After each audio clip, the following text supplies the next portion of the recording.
College conducted a study called Land Use Patterns in Relation to Lake Water Quality in the Lake George and Oak Ponds watersheds. We will be quoting from this important study and adding some of our own research. Did you know that the water quality of Lake George and Oak Pond are closely related because Lake George drains into Oak Pond? The flushing rate means how fast water is replaced within a lake. It shows the nutrients and pollution cleansing ability of the lake. Oak Pond has a flushing rate of more than 5 times faster than Lake George. This means that Lake George is more sensitive to nutrients loading than Oak Pond. But what is nutrients loading? In 1955, there were few residents on Lake George, and today there are approximately 34. Oak Pond has a similar increase in shoreline camps. When there are more camps, the amount of nutrients from the shoreline development and septic system increases.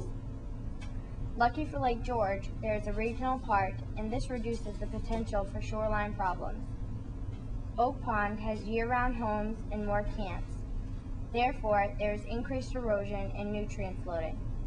Nutrients can enter the lake by runoff from paved surfaces.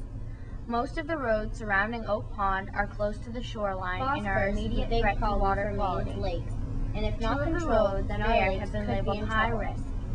The majority of all Oak Pond and Lake George roads are classified as being at risk to lake water quality.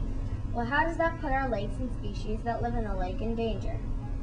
Everything on Earth needs phosphorus, but we are producing too much of it, and it's affecting our lakes. In fact, 244 main lakes don't meet water quality standards. You may be asking yourself, where does phosphorus come from? A lot of the phosphorus comes from fertilizer. When we over-fertilize our lawns, the excess phosphorus that is brought down to the lake by runoff causes algae blooms. Another thing that adds to phosphorus onto the water is runoff from septic tanks. Make sure your septic system is well maintained. Many of our soaps contain phosphorus, and this goes into the septic systems.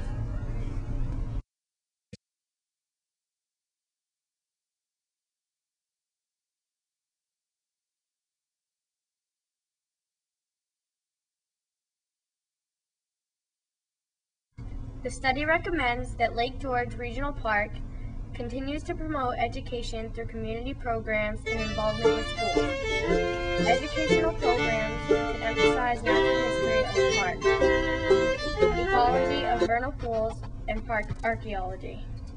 Trail maps and natural history guides should be made available for interested visitors and teachers to learn about the surrounding forest ecology. Maintain the quality of the trails. Lake George Park can reduce width and install water diversions on boat launch. Consider replacing the existing gravel launch with concrete. Post signs warning of invasive species. The towns of Canaan and Skowhegan should conduct a survey to assess the overall condition of septic systems in the watershed. The majority of the Lake George and Oak Pond combined watershed consists of mature forests, which should be maintained because it benefits water quality.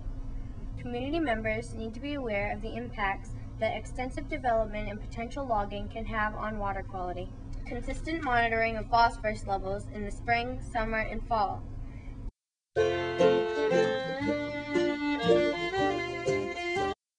Inlets and outlets of these lakes should be kept clear for passage of fish species between watersheds and areas further downstream. We believe that Lake George Regional Park has been practicing ecologically sound stewardship of the land under its control. However, the public boat launch, gravel parking lots, and the east side access road are of particular concern for water quality management. These areas all contribute to erosion and potential nutrients loading. The regional park can play an important role in protecting the Lake George by working to enhance buffering around the boat launch, parking areas, and along the park access roads. The park septic systems on the east and west sides of the park are under their projected capacity. However, increased park visitation should threaten their ability to function optimally and result in a negative impact on lake water quality. This issue is especially of concern on the east side, where visitation rates are highest and the septic field is located close to the shoreline.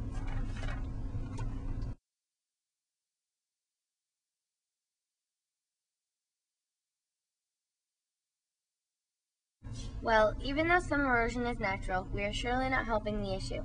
Erosion happens over time and is a threat to our water quality. The soil carries nutrients that fill our lakes and ponds and could kill many species of fish. Soil erosion happens whenever we build by the lake, change the landscape, create roads and driveways, and develop land for farming. To help stop erosion, camp owners can use tools instead of tractors and backhoes to dig up the soil. Many people don't know that excavating soil can lead eventually to erosion and the flow of phosphates into the lakes. Invasive species are animals, plants, and other living things that spread rapidly in new environments where there are few or no natural controls on their growth. This is another thing that hurts our lakes. But you say, how do different species get from one pond to another? Well, now at lakes, there may be licensed people who take a survey and look at your boat to check for aquatic plants that have caught onto the boat. But before people go to the lakes, they should check for strange plants that may have become attached to their boat.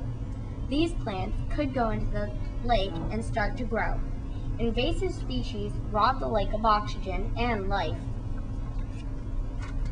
Here are some things you can do to help our lakes.